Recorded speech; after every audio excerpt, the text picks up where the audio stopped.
Assalamualaikum warahmatullahi wabarakatuh dan salam sejahtera kepada Dr. Anida. Di sini saya mewakili kumpulan 7 ingin membentangkan tajuk tentang kefahaman dan kepentingan rukun negara terhadap pelajar. Di sini saya tekan sedara nama ahli saya yang bernama Tan Jin Chia, Muhammad Syafiq bin Mat Azri, Muhammad Asri bin Muhammad Khai, Muhammad Mustaqim bin Muzaffar, Hanif bin Jamaluddin dan Muhammad Nur Ashraf bin Ismail. Pengenalan rukun negara. Rukun negara adalah ideologi kebangsaan Malaysia. Ia telah dibentuk pada 31 Ogos 1970 oleh Majlis Gerakan Negara, iaitu setahun selepas berlakunya tragedi 13 Mei 1969 yang menghancurkan perpaduan dan ketenteraman negara. Oleh kerana itu, kita sebagai pelajar harus memahami konsep dan sejarah rukun negara agar dapat memahami erti perpaduan antara kaum. Latar belakang dan pengumpulan rukun negara. Seperti yang kita ketahui, semasa kedatangan Inggeris dan dasar-dasar imigrasi liberal yang diperkenalkan telah menukar corak dan bentuk kehidupan masyarakat negara ini. Malahan itu, dasar pecah perintah Inggeris juga telah memisahkan ketiga-tiga kaum, iaitu Cina, India dan Melayu dari bidang ekonomi. Seperti yang kita ketahui, semasa zaman itu, pendudukan kaum berbeza tempat dan ekonomi. Seperti Cina berada di bandar dan di kawasan perombongan. Sumber kegiatan ekonomi mereka pula dari segi perniagaan dan pelombongan. Manakala Melayu berada di kawasan luar bandar atau perkampungan. Dan sumber kegiatan ekonomi pula dari segi pertanian dan nelayan. India pula berada di bandar dan di ladang. Sumber kegiatan ekonomi adalah mereka menjadi buruh kasar kerajaan dan pekerja ladang estate. Inilah punca wujudnya jurang antara kaum yang dilakukan oleh pihak Inggeris pada ketika itu. Kemudian, pada ketika itu, Malaysia juga dikejutkan dengan peristiwa berdarah iaitu 13 Mei 1969. Insiden rusuhan kaum yang berlaku dan kepuncak masalah perpaduan di Malaysia. Tragedi ini telah meragut nyawa serta harta benda dan mempunyai kaitan yang rapat dengan pilihan raya umum 10 Mei 1969 yang merupakan satu titik hitam dalam sejarah negara Malaysia. Lalu, disebabkan perkara tersebut tidak terkawal, kerajaan terpaksa melaksanakan darurat bagi mengawal kekecauan antara kaum. Dan dengan itu, ideologi rukun negara digubah semasa negara sedang berada di bawah pimpinan Majlis Perundingan Negeri. Dengan adanya kata sepakat untuk mencipta satu ideologi negara, dicetuskan semasa mesyuarat pertama MPN yang dipengerusikan oleh Pengah Negara Yang Amat Berhormat Tun Abdul Razak, iaitu pada 27 Januari 1970 bagi memperkukuhkan kemakmuran negara dan membentuk sebuah masyarakat yang bersatu daripada permusuhan antara kaum. Dan akhirnya, rukun negara telah diisytiharkan oleh Yang di-Pertuan Agong yang keempat, iaitu Yang di-Pertuan Agong Almarhum Tunku Ismail Nasiruddin Shah Ibni Almarhum Sultan Zainal Abidin pada tahun 31 Ogos 1970 sempena ulang tahun kemerdekaan yang ke-13 dengan tujuan untuk membantu dan membangun sebuah negara menjadi kuat dan bersatu. Sejarah gelap perusuhan kaum.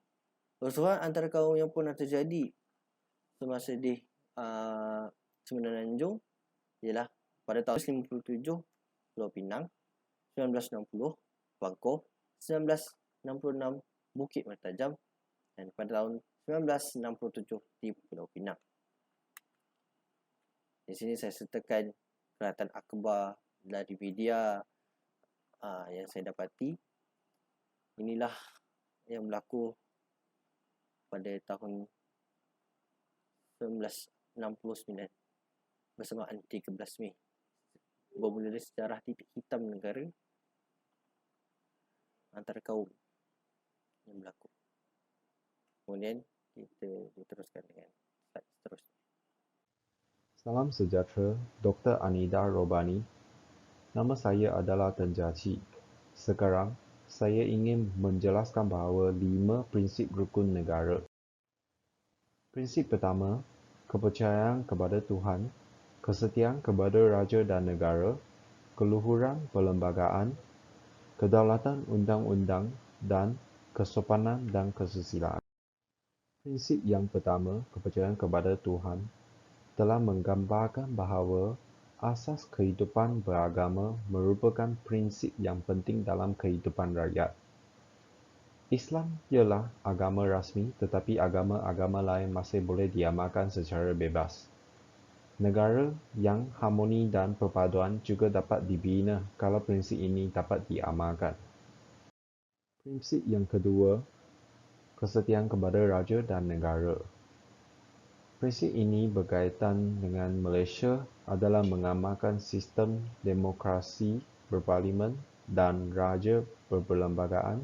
Seri Paduka Baginda yang di-Pertuan Agong adalah ketua negara. Sistem beraja diamalkan di setiap negeri yang tiada yang di-Pertuan negeri-negeri. Setiap rakyat juga hendaklah menumpukan sepenuhnya taat setia, jujur dan ikhlas kepada YDPA. Prinsip keluhuran perlembagaan. Setiap rakyat perlu menerima, mematuhi dan mempertahankan keluhuran perlembagaan. Prinsip ini juga berkaitan dengan kedudukan YDPA dan Raja-Raja Melayu. Agama Islam adalah agama persekutuan, bahasa Malaysia adalah bahasa kebangsaan dan hak-hak istimewa orang Melayu dan Bumi Putera. Prinsip yang seterusnya adalah kedaulatan undang-undang. Prinsip ini telah memberi taraf yang sama kepada rakyat di sisi undang-undang negara. Undang-undang juga mesti dihormati dan dipatuhi, bukannya dipersendakan. Kedaulatan undang-undang dijamin oleh institusi kehakiman yang bebas dan berwibawa. Prinsip kesopanan dan kesusilaan. Prinsip ini menekankan perkembangan personaliti dan tingkah laku setiap rakyat. Individu yang bersopan santun dan bersusila juga penting dalam konteks perhubungan pelbagai kaum. Jika prinsip ini dapat dipraktikkan, negara dapat membentuk masyarakat yang bermoral dan berhemah tinggi. Kemudian adalah permasalahan kajian kita. Kita mengetahui bahawa rukun negara dibentukkan pada 31 Ogos 1970 tahun disebabkan tragedi 31 Mei. Walaupun prinsip-prinsip rukun negara dititipkan kepada setiap masyarakat, tetapi majoritinya, terutama pelajar dari institusi tinggi, masih tidak mengetahui apakah itu rukun negara dan kepentingannya kalau mengamalkan prinsip tersebut dalam kehidupan seharian mereka. Dan terakhir, mengapakah pelajar tidak mengamalkan prinsip-prinsip rukun negara? Setiap kajian mesti ada objektif tersendiri. So, untuk kajian penghayatan rukun negara, first kali, penghayatan rukun negara perlu dititik beratkan. Tidak kira mengira peringkat umur ataupun pelajaran seseorang. Untuk kajian ini, kajian tentang penghayatan rukun negara, ini adalah bertujuan untuk mengenal pasti tahap pemahaman mahasiswa dan mahasiswi, terutamanya di peringkat Universiti Teknikal Malaysia Melaka terhadap rukun negara dengan cara mengumpul data-data daripada semua responden.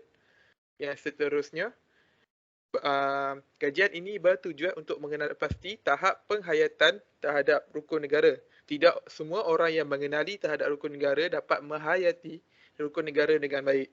Cara mengenal pasti tahap penghayatan terhadap pelajar-pelajar di Universiti Teknikal Malaysia Melaka dengan cara mengajukan soalan-soalan mengenai rukun negara. So, yang ketiga ialah dengan kajian ini kita dapat menilai dan mencapai perpaduan yang lebih erat dalam kalangan seluruh masyarakat. Dengan kajian ini kita dapat menyatupadukan semua golongan, tak kira bahasa India, Cina ataupun Melayu and so on.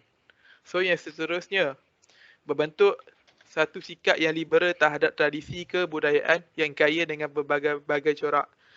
So kita kenali Malaysia ni berbilang kaum dan mempunyai kaya dengan budaya dan adat. So dengan mengenali rukun negara, kita boleh kenal semua bangsa dan menghormati yang dia punya adat.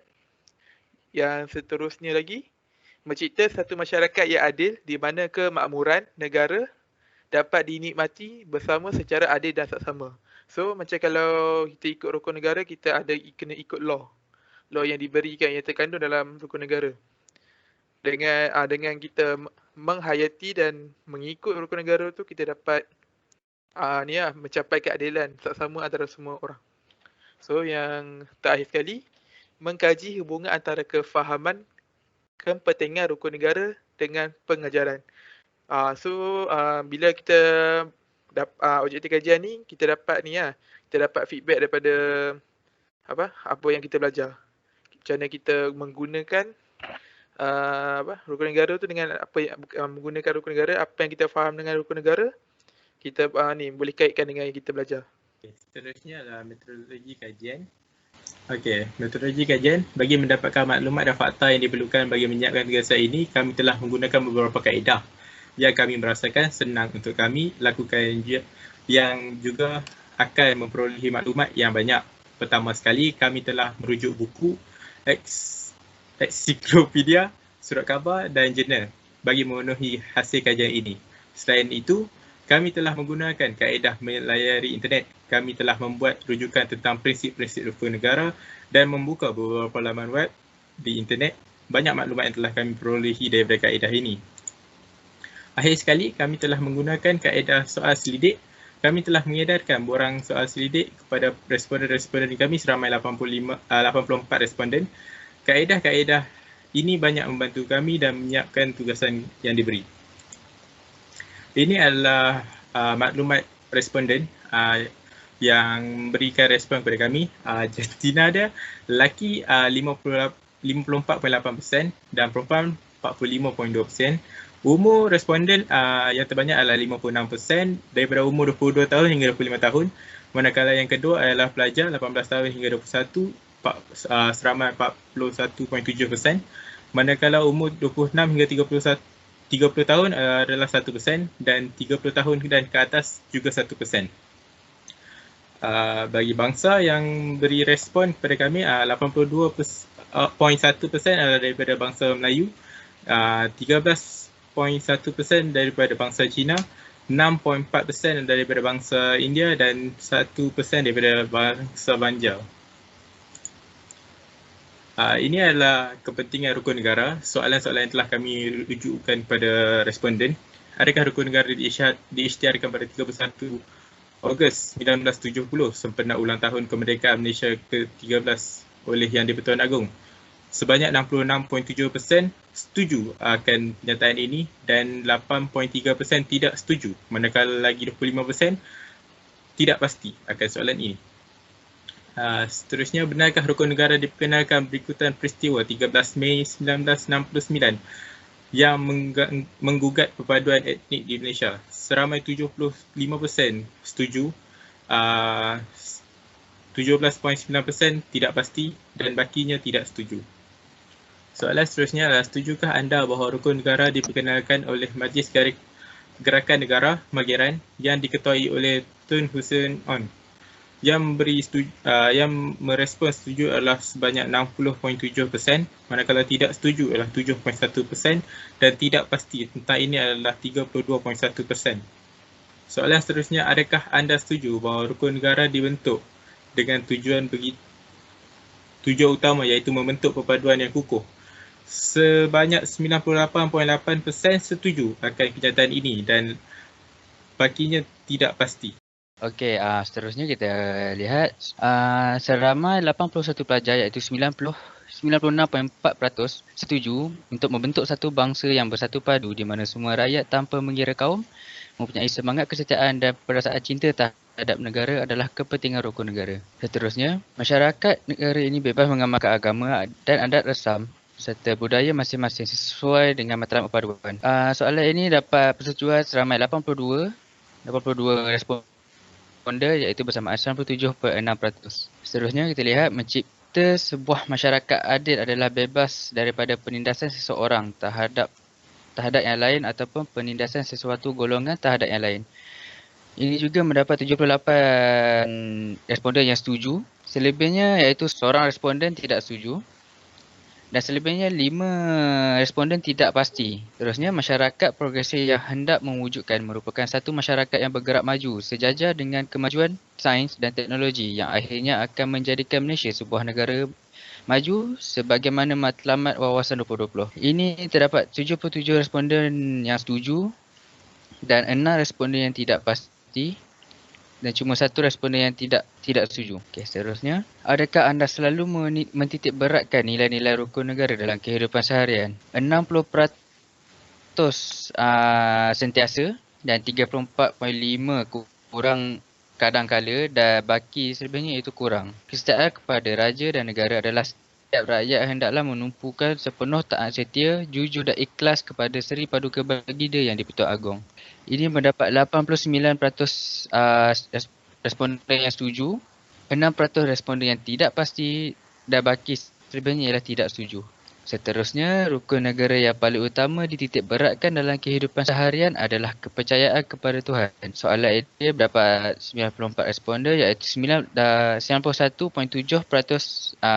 setuju dan selebihnya tidak setuju dan tidak pasti. Keluhuran Perlembagaan memberi perlindungan kepada setiap rakyat negara ini kan hak dan keistimewaan mereka sebagai warga negara. Yang ini kita dapat 96.4 responden yang setuju, kosong tidak setuju dan baki ini kita dapat tengok tidak pasti. Okey, seterusnya kedaulatan undang-undang. Hak-hak rakyat boleh diamalkan dengan bebas asalkan tidak melanggar undang-undang sebagaimana dijamin oleh perlembagaan. Okey, di sini kita tengok 92.9 responden yang setuju, 6% responden tidak setuju dan hanya segelintir responden yang tidak pasti. Seterusnya, mengadakan kempen dan sambutan rukun negara setiap tahun di IPTA. Jadi kita dapat lihat 13.1% responden tidak setuju dan 86.9% ialah setuju. Kesopanan dan kesusilaan ini menjadi perpaduan supaya anggota masyarakat sentiasa bertindak sesuai dengan kepribadian bangsa dan nilai-nilai murni yang diamalkan di dalam negara. Di sini kita tengok, kita akan dapat lihat responden iaitu sebanyak 98.8% bersetuju dan cuma ada segelintir yang tidak pasti. Okey, seterusnya mentitik beratkan pembelajaran asas rukun negara di dalam kalangan pelajar. Di sini 97.6% responden yang setuju dan selebihnya tidak setuju. Okey, kita tengok apakah cadangan tambahan yang kita bagi kepada responden untuk memupuk semangat dalam mendalami erti rukun negara sepanjang masa. Di sini kita dapat lihat ada yang bagi cadangan mengamalkan rukun negara di setiap hari Isnin seperti di sekolah. Juga di kelas untuk memfreshkan minda pelajar pada setiap pagi sebelum memulakan pelajaran. Seterusnya, membuat aktiviti yang dapat menyatukan setiap rakyat Malaysia yang berbilang kaum. Ketiga, buat kempen. Keempat, penghayatan prinsip rukun negara ini mampu membentuk jiwa bangsa Malaysia yang mempunyai semangat patriotik, bersatu padu dan patuh kepada peraturan yang ditetapkan. Seterusnya, pengiklanan meningkatkan lagi pembelajaran tentang rukun negara dalam kelas, mengadakan kempen dan akhir sekali ialah mengadakan kempen-kempen yang berasaskan perpaduan kaum.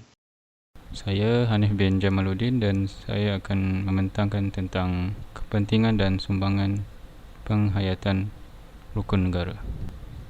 Melalui rukun negara akan dapat membentuk satu bangsa yang bersatu padu di mana semua rakyat tanpa mengira kaum mempunyai semangat kesetiaan dan perasaan cinta terhadap negara. Apabila berlaku sebarang masalah yang melanda negara, kepentingan bangsa dan negara mestilah didahulukan.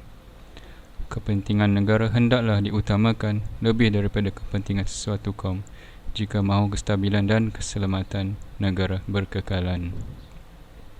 Seterusnya, kita bercita-cita hendak mewujudkan sebuah masyarakat progresif yang mencapai kemajuan di bidang sains dan teknologi selaras dengan perkembangan teknologi terkini serta dunia tanpa sepadan dan era globalisasi.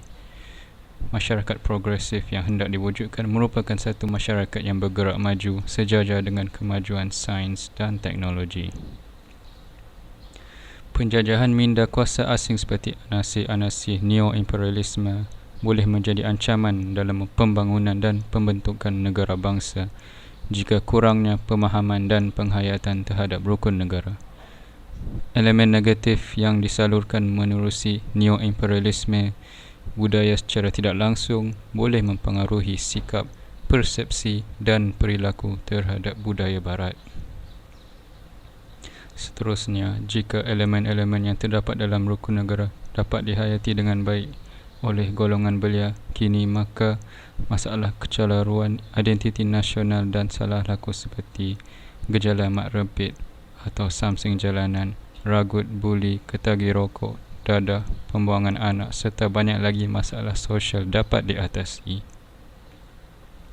Institusi pendidikan dan media massa merupakan salah satu ejen sosialisasi yang paling berpengaruh dalam meningkatkan kesedaran mengenai kepentingan rukun negara. Pendidikan dan media massa sebagai mekanisme yang fleksibel dan mampu memberi kesan terhadap keperluan serta kepentingan semasa negara. Seterusnya, ancaman terhadap keharmonian negara dan keutuhan bangsa kebanyakannya berhubung kait dengan kegiatan salah laku golongan muda. Isu mengenai insiden memijak gambar pemimpin dan bendera ketika menjelang sambutan kemerdekaan ke-55 negara menunjukkan bahawa kekuatan dan semangat patriotik semakin luntur. Membina negara dan membangunkan golongan muda ke arah berciri maju, progresif serta mengamalkan 5 prinsip rukun negara adalah penting bagi meningkatkan kesedaran sivik agar generasi muda terutamanya golongan belia berasa bertanggungjawab terhadap tuntutan negara dan masyarakat. Dan akhir sekali, sumbangan. Pihak kerajaan bertanggungjawab telah menubuhkan antaranya Majlis Perpaduan Negara dan juga memasukkan unsur-unsur rukun negara di dalam agensi kerajaan dan juga badan-badan pertubuhan bukan kerajaan. Unsur-unsur rukun negara ini juga telah dimasukkan di dalam kurikulum sekolah. Dan akhir sekali, mewujudkan perpaduan di kalangan rakyat yang berbilang kaum di Malaysia. Okey, untuk kesimpulan pada tajuk ini, perkara yang kami dapat simpulkan berdasarkan tajuk pada hari ini adalah rukun negara bukan hanya sekadar prinsip yang dilafazkan dengan ikhlas mata-mata.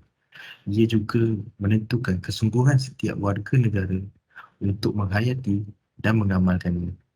Justru itu, rukun negara juga akan melahirkan masyarakat yang bersatu padu tanpa mengira kaum serta bersikap menghormati antara satu sama lain. Maka melalui itu, kita dapat membentukkan bangsa yang harmoni dan bersatu padu di Malaysia. Sekian, terima kasih.